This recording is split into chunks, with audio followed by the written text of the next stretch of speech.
Jesus Christ would be exalted in this place. Amen. So I don't want you to feel unworthy that you can't worship God.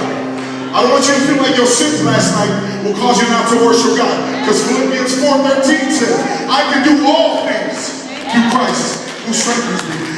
He doesn't say I can do half of the things. He doesn't say I can do some things. I can do all things through Christ who strengthens me. Come on, Father.